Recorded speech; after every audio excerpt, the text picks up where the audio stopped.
জলসা committee হতে গেলে তিনটে গুণ থাকতে হবে, কমসে কম তিনটে গুণ থাকতে হবে জলসা কমিটি হতে গেলে। কি কি? এক নাম্বার, সৎ হতে হবে। কি বললাম? সৎ। সৎ কাকে বলে? কোন লোকটাকে সৎ বলে? গালে দাড়ি রাখলে, মাথায় টুপি দিলে, বড় পাঞ্জাবি পরলে, আর মাঝে মাঝে ওমরা হজ করলে সৎ না। নবীজি বলছেন সৎ কে? বুখারীর হাদিস, আমার বাবার কথা নয়। নবীজি বললেন, তোমরা আমাকে দুটো জিনিসের গ্যারান্টি দিতে পারবে? নবীজি বলছেন সাহাবীদেরকে, তোমরা আমাকে দুটো জিনিসের গ্যারান্টি দিতে পারবে? সাহাবীরা বললেন, হে নবী, আমরা যদি আপনাকে দুটো জিনিসের গ্যারান্টি দিই, বিনিময়ে আপনি আমাদের কিছুর গ্যারান্টি দেবেন? নবী বললেন, হ্যাঁ। তোমরা যদি আমাকে দুটো জিনিসের গ্যারান্টি দাও, আমি তোমাদের জান্নাতের গ্যারান্টি দিয়ে দেবো। সাহাবীরা বললেন, বলুন বলুন দেখি দুটো জিনিস কি? জীবনে তো অনেক জিনিসের গ্যারান্টি দিয়েছি, তার দুটো জিনিস চান তো, বলুন। নবীজি বললেন, এক নাম্বার, দুই ঠোঁটের মাঝখানে। কি বললাম? এই জিভের গ্যারান্টি দাও। হারাম খাবার খাওয়া থেকে জিভটাকে ঠিক করো, বাজে ভাষা বলা থেকে জিভটাকে ঠিক করো, পরনিন্দা পরচর্চা করা থেকে জিভটাকে ঠিক করো। এক নাম্বার, দুই ঠোঁটের মাঝখানে জিভের গ্যারান্টি দাও। দু নাম্বার, দুই রানের বীজখানে, দুই রানের বীজখানে লজ্জাস্থানের গ্যারান্টি দাও। দুই ঠোঁটের মাঝখানে, দুই রানের বীজখানে, এই দুটো জিনিসের গ্যারান্টি তোমরা আমাকে দাও, আমি তোমাদের জান্নাতের গ্যারান্টি দিয়ে দেবো। যান, এবার বাড়ি চলে যান। কেউ যদি বাড়ি যেতে চান চলে যান, দরকার নেই। বাড়িতে গিয়ে দেখবেন, হয় ভদ্রলোকের নিচে খারাপ, নয় ভদ্রলোকের উপর খারাপ। যা দুটোই খারাপ ও জাহান্নামী, দুটোই যার খারাপ। যার দুটো ভালো ও একজন জান্নাতি মানুষ। বাড়ি থেকে ভাববেন। এজন্য মুহাম্মদ সাল্লাল্লাহু আলাইহি ওয়াসাল্লাম বলেছিলেন, the messenger of Allah, peace be upon him, said, the best among those with good manner. নবী বলেন, তোমাদের মধ্যে উত্তম ব্যক্তি ওই লোকটা যার ক্যারেক্টার, চরিত্র ভালো, ওই লোকটাই হলো উত্তম ব্যক্তি। একজন উকিল, ব্যারিস্টার, মাস্টার, ডাক্তার, মোল্লা, মনি সাহেব, পীর সাহেব, দরবেশ সাহেব, আমির সাহেব, মুফতি সাহেবের যদি চরিত্র খারাপ হয়, আর একজন টোটোলার চরিত্র যদি ভালো হয়, টোটোলাটাই হলো আল্লাহর কাছে প্রিয় ব্যক্তি। Many loss is something loss, health loss is nothing loss, but character loss is everything loss. মানুষের যদি টাকা চলে যায়, ইনকাম করলে টাকাটা আবার ফিরে আসবে। মানুষের যদি শরীর চলে যায়, ভালো মন্দ খেলে শরীরটাও ফিরে আসবে। কিন্তু বন্ধু, মানুষের যদি চরিত্র চলে যায়, চরিত্র কিন্তু আর ফিরে আসবে না। তাই নবী বলেছিলেন, দুই ঠোঁটের মাঝখানে, দুই রানের বীজখানে। জ্ঞানী গুণী বুদ্ধিজীবী মানুষ বাড়ি থেকে একটু চিন্তা করবেন। নাম্বার 2, জলসা কমিটি হতে গেলে বাবা হালাল খাবার খেতে হবে। কি বললাম? জোরে বলুন। হালাল খাবার খেতে হবে। আচ্ছা, শুধু জলসা কমিটি হালাল খাবে আর বাকিরা সব হারাম খাবে নাকি? না না না না না, এই কোরআনই আল্লাহ বলছেন। আমার হাতে কোরআন শরীফ, দেখে নিন। এই কোরআনই আল্লাহ বলছেন, 3 শ্রেণীর লোককে আল্লাহ হালাল খেতে বলেছেন। কয় শ্রেণীর লোক? 3 শ্রেণীর লোক। কে কে? এক নাম্বার, নবীদেরকে আল্লাহ হালাল খেতে বলেছে।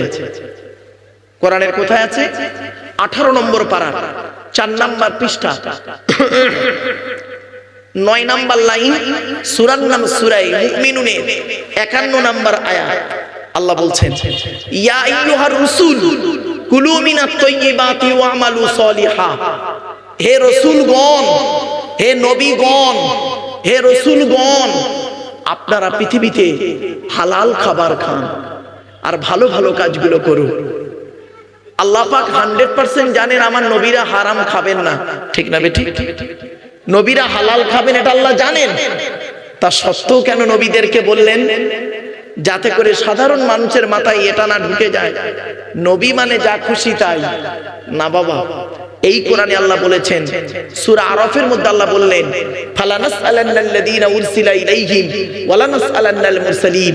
প্রত্যেক নবী রাসূলকে কিয়ামতের মাঠে আল্লাহ জিজ্ঞাসা করবে, আপনাকে আমি নবী করে পাঠিয়েছিলাম, আপনাকে আমি রাসূল করে পাঠিয়েছিলাম, আপনি কি আপনার দায়িত্ব পালন করেছিলেন?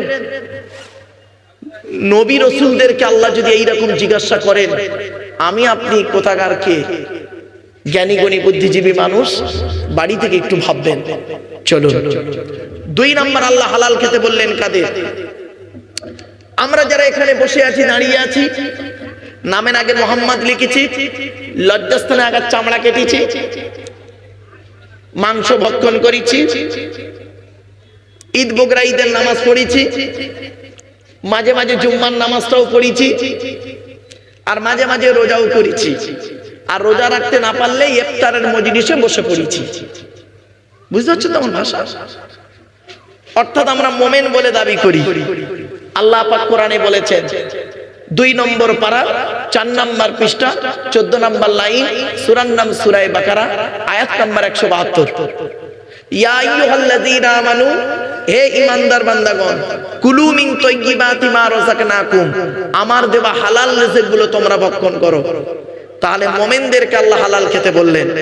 1 নাম্বার নবীদেরকে হালাল খেতে বললেন, 2 নাম্বার মোমেনদেরকে হালাল খেতে বললেন। আমরা মোমেন বলে দাবি করি, আমাদের হালাল খাবার খেতে হবে। 3 নাম্বার আল্লাহ কাদের হালাল খেতে বলেছেন শুনে নিন।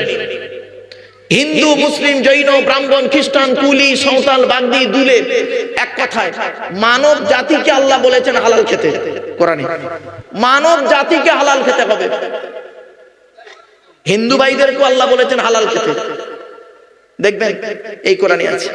কোথায় লেখা আছে? 2 নম্বর পারা বা খণ্ডে 4 নম্বর পৃষ্ঠা 8 নম্বর লাইনে, সূরার নাম সূরা বাকারার 168 নম্বর আয়াতে আল্লাহ বলছেন, ইয়া আইয়ুহান নাস, ইয়া আইয়ুহান নাস, হে মানব জাতি। এখানে হিন্দু মুসলিম নো ডিভাইডেড, কোনো পার্থক্য নেই। হে মানব জাতি, ইয়া আইয়ুহান নাস, হে মানব জাতি, কুলু মিম্মা ফিল আরদি হালালান তাইয়্যিবা, আমার দেওয়া হালাল রিজিকগুলো তোমরা ভক্ষণ করো। তাহলে বোঝা গেল কি, সকলকে, পৃথিবীর মানুষকে এক কথায় হালাল খেতে হবে। শুধু জলসা কমিটি একা খাবে তা নয়। তাহলে জলসা কমিটি হতে, আমি কেন জলসা কমিটির কথা কেন কেন বলছি? অ্যাটেনশনটা হওয়ার জন্য। চলো এবার আসছি বাবা, জলসা কমিটি হতে গেলে বাবা 5 ওয়াক্ত নামাজি হতে হবে। রাগ করবেন না কেউ। এই কোরআনে আল্লাহ পাক বলেছেন বিভিন্ন অ্যাঙ্গেলে নামাজের কথা 82 জায়গায়। কত জায়গায়? 82 জায়গায় নামাজের কথা আছে বিভিন্ন অ্যাঙ্গেলে এই কোরআনে। আর এই কোরআনে আছে 92 জায়গায় লেখাপড়ার কথা। কত জায়গায়? তা কোন সংখ্যাটা বেশি, 82 না 92? তাহলে লেখাপড়ায় পিছিয়ে কেন মুসলমান? কেন লেখাপড়ায় পিছিয়ে? এই গ্রামে অনেক মুসলিম আছে, অনেক মুসলিম আছে, দেখবেন যাদের বাড়িতে গিয়ে দেখবেন সানসেট গুলোতে বড় বড় কিতাব কেনা আছে। ছেলে আমার মাস্টার, ডাক্তার, ইঞ্জিনিয়ার, প্রফেসর হবে, কোর্টের জজ হবে। আবার এই গ্রামে দেখবেন অনেক মুসলমানের বাড়িতে গিয়ে দেখবেন সানসেট গুলোতে বিশাল বড় বড় তরকারির হাঁড়ি আছে, মাল বগরাইতে বেরোবে। ঠিক না বেঠি? কথাগুলো শুনতে একটু টক লাগলেও উপকারী। ইউরিক অ্যাসিডের উপকার হবে, টক খেলে ইউরিক অ্যাসিডের উপকার হবে। চলুন এগিয়ে যাই। আপনারা ছেলেদেরকে যেমন মাধ্যমিক, উচ্চ মাধ্যমিক, বিএ পাস, এমএ পাস, আলেম, হাফেজ, মাস্টার, ডাক্তার, ইঞ্জিনিয়ার, প্রফেসর করাচ্ছেন, সাথে সাথে মেয়েদেরকেও মাধ্যমিক, উচ্চ মাধ্যমিক, BA pass, MA pass, আলেমা, হাফেজা, master, doctor, engineer, professor করাবেন। কারণ কি জানেন? ইংরেজিতে একটা কথা আছে, 1 mother is equal to 100 teacher। একটা মা হলো 100 জন শিক্ষকের সমতুল্য। একজন পুরুষ যদি শিক্ষিত হয় সে কেবল নিজেই শিক্ষিত হয়, একজন নারী যদি শিক্ষিত হয় গোটা পরিবারটা শিক্ষিত হয়। ঠিক না বেটি? অনুরোধ করে বলে যাচ্ছি, ছেলেদেরকে যেমন শিক্ষিত করছেন সাথে সাথে মেয়েদেরকেও লেখাপড়া শেখাবেন। অল্প বয়সে মেয়েদেরকে বিবাহ দিয়ে তার জীবনটা ঝুঁকিতে ফেলবেন না, অনুরোধ করে বলে গেলাম। তবে জন্ম, মৃত্যু, বিবাহ সবই আল্লাহর হাত, এটাকে বিশ্বাস রাখুন। চলো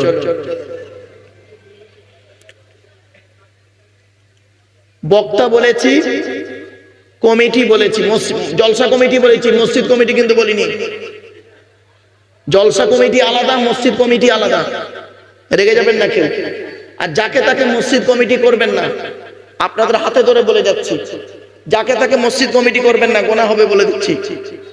এই কোরআনে আছে মসজিদ কমিটি কে হবে, মসজিদ কমিটি কে হবে এই কোরআনে আছে। বলবো কি, বলো বলবো, শোনেন শোনেন বাপেরা, ছোট্ট একটা উদাহরণ দিই, বলুন তো দেখি। আপনাদের এই জুম্মা মসজিদে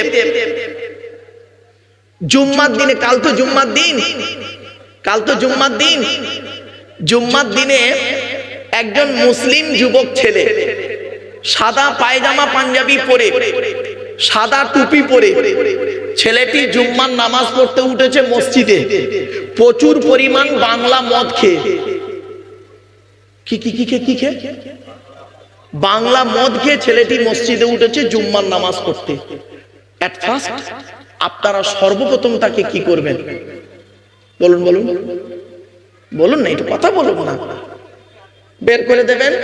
ছেলেটি বের হতে না চাইলে মেরে বের করে দেবেন, জোর করে বের করে দেবেন। ছেলেটির অপরাধ কি? মদ হারাম খাবার, মসজিদ পবিত্র স্থান, হারাম খাবার খেয়ে পবিত্র স্থানে উঠেছে, তাই তাকে বের করে দিলেন। বের হতে চাইলো না, মেরে বের করে দিলেন। সত্যি শিবদাসপুরের মানুষ কত ভালো মানুষ আপনারা। এ মুসলমান, মদ খোরকে মসজিদ থেকে মেরে বের করে দিলেন, আর সুদ খোরকে মসজিদের সেক্রেটারি বানিয়ে দিলেন। মদ খোরকে মসজিদ থেকে মেরে বের করে দিলেন, জেনাখোরটাকে মসজিদের সভাপতি বানিয়ে দিলেন। আসলে আমরা এমন মানুষ না, নিজের পাপের বাটখারা দিয়ে অন্যের পাপ ওজন করি। আমার ভাষা বুঝতে পারছেন? বাটখারা বোঝেন? বাটখারা বোঝে বোঝে বোঝে বাটখারা, বাটখারা বোঝেন তো? মানে নিজে পাপ করে করে পাপের একটা বাটখারা করে ফেলেছি। নিজের পাপের বাটখারা দিয়ে অন্যের পাপ ওজন করি। আমরা এমন মানুষ, নিজের পাপ ওজন করিনি কোনোদিন, নিজের পাপের বাটখারা দিয়ে অন্যের পাপ ওজন করি। আমরা এমন মানুষ। আমরা এমন মানুষ না, দুধওয়ালা লোকের বাড়ি বাড়ি যায়, দুধ কিনে কেউ সহজে খেতে চায় না। মদওয়ালা দোকান দিয়ে বসে আছে, শিবদাসপুরে বলুন আর ওই নৈহাটিতে বলুন, মদওয়ালা দোকান দিয়ে নৈহাটিতে বসে আছে। ও মোটর সাইকেলে তেল পুড়িয়ে মদ কিনে খেয়ে মারামারি করে রোজার মাসে হাজি সাহেবের বেটা লকাবে চুম মেরে বসে আছে। দুধওয়ালা কোথায় গিয়েছিল? ওর বাড়ি গিয়েছিল, দুধ কিনে খাই নাই। আমরা এমন মানুষ। আমরা এমন মানুষ না, দুধওয়ালাকে বলি এই দুধে পানি দিসনি তো, আর মদে পানি ঢেলে খায়। আমরা এমন মানুষ না,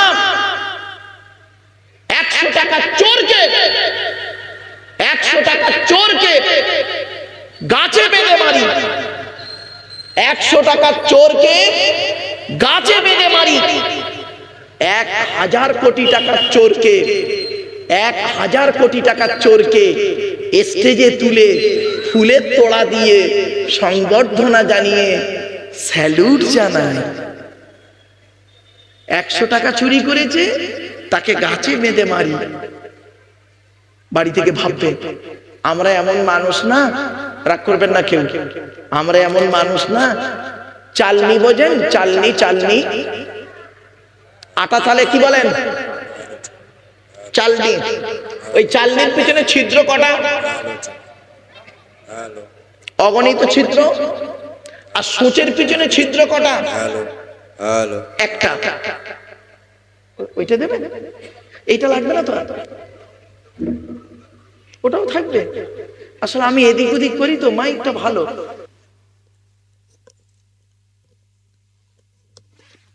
হ্যালো হ্যালো হ্যালো,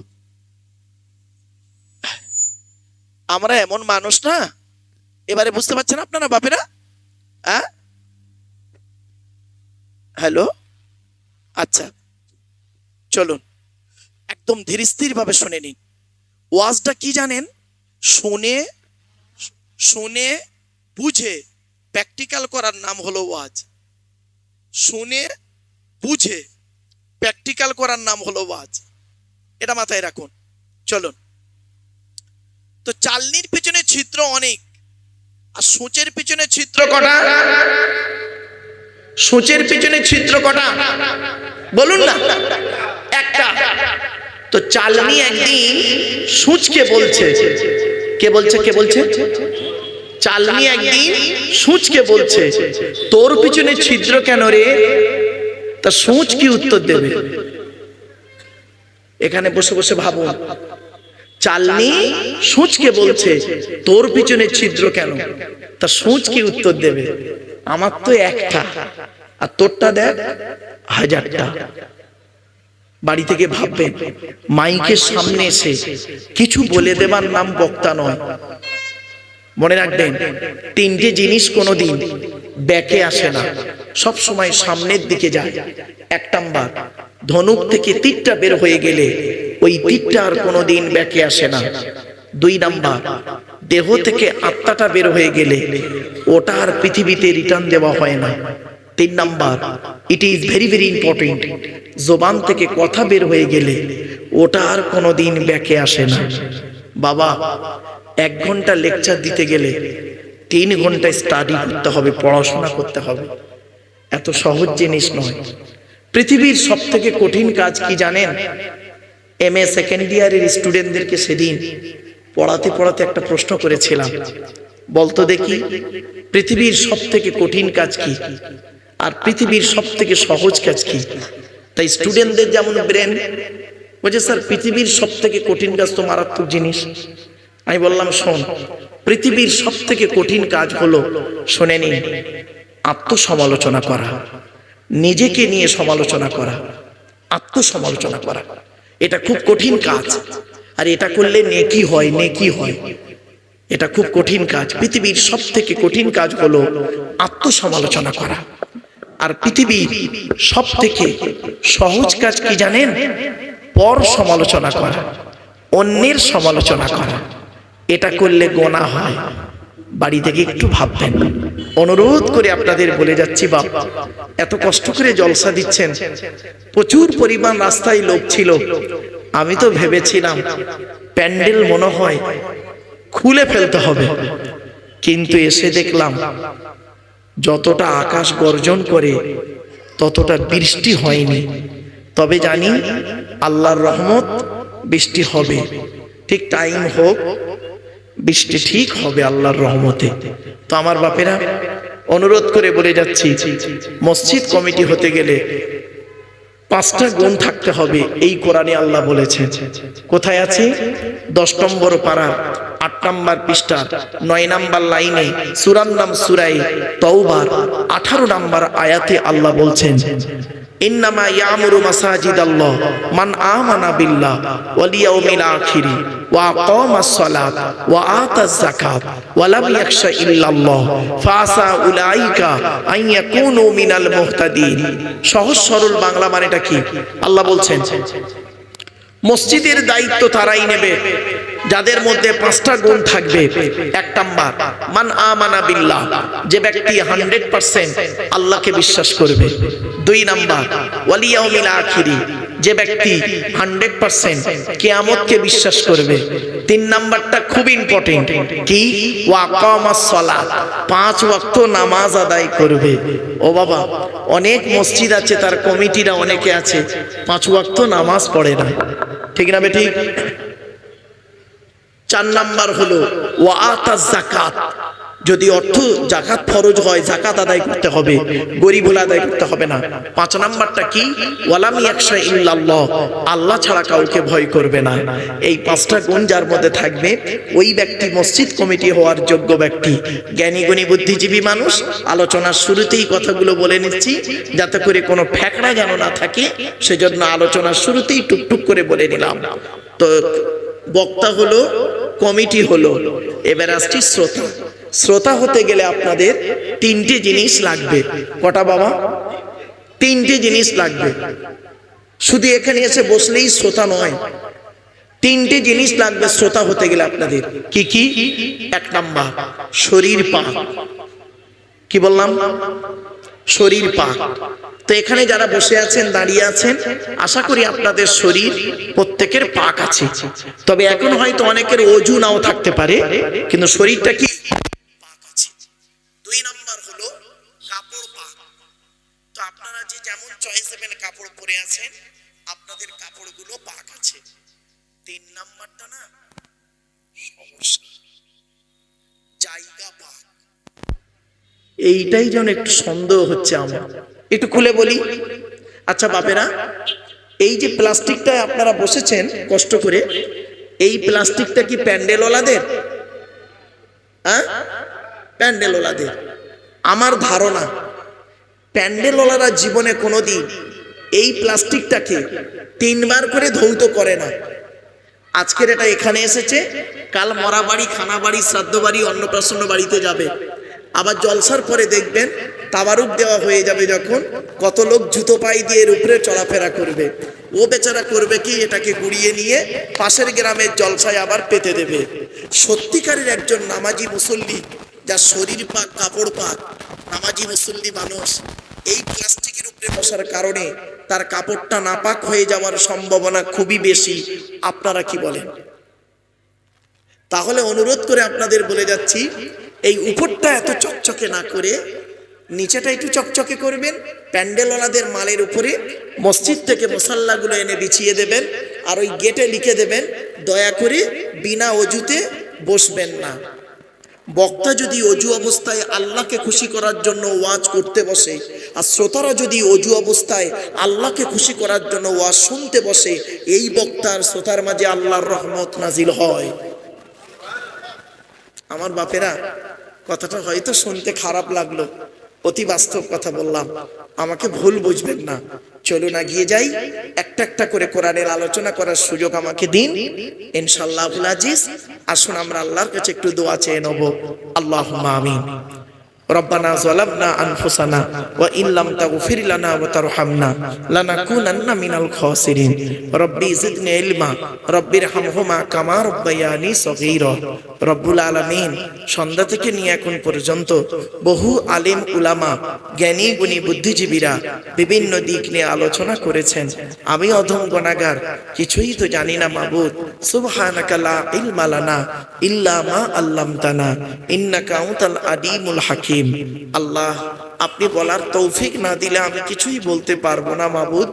ওগো দয়াময়, আলোচনার শুরুতেই গুটিকত কিছু কথা বলিয়ে নিয়েছেন, আর যতক্ষণ আলোচনা করাবেন কোরআন, হাদিস, ইজমা, কিয়াস থেকে সঠিক কথাগুলি আমার মুখ থেকে বলিয়ে নেবেন, বক্তা শ্রোতাকে আমল করার তৌফিক দেবেন। ওগো দয়াময়, এই জলসার সভাপতি, সেক্রেটারি, ক্যাশিয়ার কমিটি, হালাল মাল থেকে তাবারুককে কবুল করে নিন, বক্তা শ্রোতাকে কবুল করে নিন। আল্লাহ, মসজিদের সভাপতি, সেক্রেটারি, ক্যাশিয়ার কমিটি, ইমাম, মুয়াজ্জিন, মুক্তাদি, মুসল্লি সুসম্পর্ক বজায় রাখার তৌফিক দান করুন। আল্লাহ, এই কোরআনুল কারীমের মাহফিল শোনার জন্য আমার বাবাজিরা, মায়েরা, বোনেরা, স্নেহের কচি কচি বাচ্চারা, যুবকেরা এসেছে চাতক পাখির ন্যায়। আল্লাহ, কোরআনের আলোচনা শোনার জন্য, কোরআনের আলোচনা শোনার পরে আমল করার তৌফিক আমাদের দান করুন। রব্বুল আলামিন, এই জলসা থেকে আমাদেরকে শিক্ষা এমন দিয়ে দিন যাতে করে আমরা পৃথিবীতে আগামী দিন যতদিন বাঁচিয়ে রাখবেন ঈমান নিয়ে যেন থাকতে পারি, ঈমান নিয়ে যেন কবরে যেতে পারি, সে তৌফিক আমাদের দান করুন। রব্বি ইশরাহ লি সাদরি ওয়া ইয়াসসির লি আমরি ওয়াহলুল উকদাতাম মিন লিসানি ইয়াফকাহু কওলি। আল্লাহুম্মা ইন্না নাসআলুকা ইলমান নাফিয়া ওয়া আমালান মুতাকাব্বালা ওয়া রিজকান হাসানা ওয়া হালালান তাইয়্যিবা। সুবহানা রাব্বিকা রাব্বিল ইজ্জাতি আম্মা ইয়াসিফুন ওয়া সালামুন আলাল মুরসালিন ওয়ালহামদুলিল্লাহি রাব্বিল আলামিন।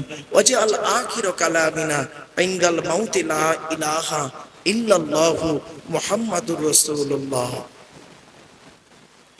Sadri Jalsa, in the name of Allah, the most merciful, most peace be to Allah, lord of the world, স্বনামধন্য সুনির্বাচিত মহামান্য আজকের মাহফিলে সভাপতি সাহেব, আমন্ত্রিত উলামা হযরত, দিন দরদি, ইসলাম দরদি, মুমিন মুত্তাকি মুসলমান, সালেহ নেককার আল্লাহওয়ালা বাবাজিরা, আমার যুবক ভাইরা, স্নেহের কচি কচি বাচ্চারা, পর্দার অন্তরালে পর্দা নসিনা ধার্মিকা, স্নেহময়ী মমতাময়ী আমার মা ও বোনেরা, তারও সাথে জানাই আমার আওয়াজ শ্রবণকারী মুসলিম ও মুসলিম সমস্ত জাতির মানুষেরা, মহান আল্লাহ পাকের দরবারে শুকরিয়া আদায় করি যে রব্বুল আলামিন আমাকে আপনাকে বসিয়েছেন ইশার নামাজের পর থেকে নিয়ে কিছুক্ষণ কোরআন হাদিস ইজমা কিয়াসের কিছু কথা শোনার, বোঝার, আমল করার উদ্দেশ্য নিয়ে যিনি আমাদেরকে এই জায়গায় বসিয়েছেন সেই পরওয়ারদিগার বিনিয়াজের দরবারে প্রাণ খুলে ভক্তি ভরে উচ্চ আওয়াজে একবার শুকরিয়া আদায় করি, বলুন আলহামদুলিল্লাহ। আমার বাপেরা একটু আমার সাথে সাথে বলবেন সুবহানাল্লাহি ওয়া বিহামদিহি সুবহানাল্লাহিল আযীম। এটা হলো বুখারী শরীফের শেষ হাদিস, আর বুখারী শরীফের প্রথম হাদিস হলো ইন্নামাল আমালু বিন্নিয়াত। এর বাংলা অর্থ হচ্ছে প্রত্যেকটা কাজ তার নিয়তের উপরে নির্ভর করে। তাই এতগুলো জ্ঞানী গুণী বুদ্ধিজীবী মানুষ আপনারা এসেছেন, আপনাদের অন্তরে একটা নিয়ত বা উদ্দেশ্য আছে। আমি অধম আব্দুল্লাহিল মারুফ, তেমন ইলম নেই, তেমন জ্ঞান নেই, আল্লাহ পাক আমাকে কেন আনিয়েছেন, আমারও অন্তরে একটা নিয়ত বা উদ্দেশ্য আছে। আমার নিয়তটা আপনারা কেউ জানেন না, আপনাদের নিয়তটা আমিও জানি না। সুতরাং উভয়ের নিয়ত যিনি জানেন তিনি কে? আল্লাহ। ইন্নাল্লাহা আলিমুম বিদাতিস সুদূর, নিশ্চয়ই আল্লাহ রাব্বুল আলামিন বান্দার অন্তরের খবর সবই রাখেন। তাই আজকের এখানে যা কিছু আলোচনা হবে আপনাদের মাঝে আমার মাঝে, আজকের আলোচনার সাক্ষী থাকবে কে? আল্লাহ। আল্লাহু শাহীদুন বাইনি ওয়া বাইনাকুম। আপনাদের মাঝে আমার মাঝে আজকের আলোচনার সাক্ষী রাখলাম সৃষ্টিকর্তা আল্লাহ পাককে। এবার আসছি আলোচনার বিষয়বস্তু সম্পর্কে। আজকে আমি আপনাদের কাছে কিসের উপরে আলোচনা করব বলে নিচ্ছি। আগে আমার হাতে একটি কিতাব আছে, এই কিতাবটির নাম হলো কোরআনুল মাজিদ, তাই তো বাবা? বলুন না। আচ্ছা, চলো কয়েকটা কথা খালি শুনে নিন। জলসা দিতে গিয়ে কতগুলো ভুল হয়। আজ মুসলমানরা মার খাচ্ছে কেন জানেন? দুটো কারণে। না জেনেছে বলে মার খাচ্ছে, আর ভুল জানার কারণে মার খাচ্ছে। কি বললাম? না জানার কারণে মার খাচ্ছে, আর ভুল জানার কারণে মার খাচ্ছে। এই দুটো কারণ। ছোট্ট একটা উদাহরণ দিচ্ছি, শুনে নিন। ইহুদিরা এখন মুসলমানদের খুব মারছে, তাই না? আরে কথা বলেন, এটা কথা বলেন। মারছে তো না? মারে না? ইহুদিরা মুসলমানদের খুব মারছে। অল্প সংখ্যক ইহুদি, 200 কোটি মুসলমান, অল্প সংখ্যক ইহুদি মুসলমানদের মারছে। তা আপনারা এখান থেকে বসে মোনাজাতকারী কাঁদছেন। শুনে নিন, ইহুদিদের একটা কিতাব আছে, কিতাবটার নাম হলো তালমুদ। তালমুদ কি বললাম? যতদিন বাঁচবেন মনে রাখবেন, তালমুদ বলে একটা কিতাব আছে ইহুদিদের। সেই কিতাবের মধ্যে লেখা আছে, হে ইহুদিরা, সেই দিন তোমরা মুসলমানদের সঙ্গে হেরে যাবে, মুসলমানদের সঙ্গে আর পারবে না। সেই দিন, যেদিন দেখবে মুসলমানদের জুম্মার নামাজের জামাত ফজরের নামাজের জামাতের সমান হবে। কি বলল? জুম্মার নামাজের জামাত ফজরের নামাজের জামাতের সমান হবে। তার মানে যেদিন তোমরা দেখবে মুসলমানদের জুম্মার নামাজের মসজিদে যত লোক নামাজ পড়বে, আর ওই জামাতের যত লোক ফজরের নামাজে হাজির হবে, সেই দিন থেকে জানবে আজ থেকে আমরা আর মুসলমানদের সঙ্গে পারবো না। আর ইহুদিরা এটা খুব ভালো রকমই জানে এখন পর্যন্ত, যে এ মুসলমান হলো সেই মুসলমানের বাচ্চা, এরা জুম্মার নামাজটা 3 তালা ভর্তি করে, আর ফজরের নামাজটা ইমাম সাহেব আর গোটা 5 বুড়ো ছাড়া আর কেউ পড়ে না। অতএব এ মালগুলোকে যত মারবি কোনো পাপ হবে না। এবার বুঝতে পারছেন বাবা? কথাটা শুনতে একটু টক লাগলো তো, কিন্তু টক হলেও কি হয় জানেন? মাঝে মাঝে না বিরিয়ানির মাঝে স্যালাড খেতে হয়। বিরিয়ানির মাঝে স্যালাড খেতে হয়, তবে একটু ভালো লাগে। তবে চাটনি পাঁপড় দেবো, টেনশন নেবেন না, লাস্টে দই মিষ্টি আছে, অবশেষে একটু থামস আপ দিয়ে নেমে যাব। ধৈর্যের পরিচয় একটু দিন। তো একবার উচ্চ আওয়াজে তাকবীর দেওয়া যাবে? নারায়ে তাকবীর, নারায়ে তাকবীর। আলহামদুলিল্লাহ। আপনাদের হাতে 2-2.5 ঘন্টা সময় হবে? আগে বলুন, হবে তো? ব্যাস, এবারে আসছি জলসা কমিটি। রাগ করবেন না কেউ কিন্তু।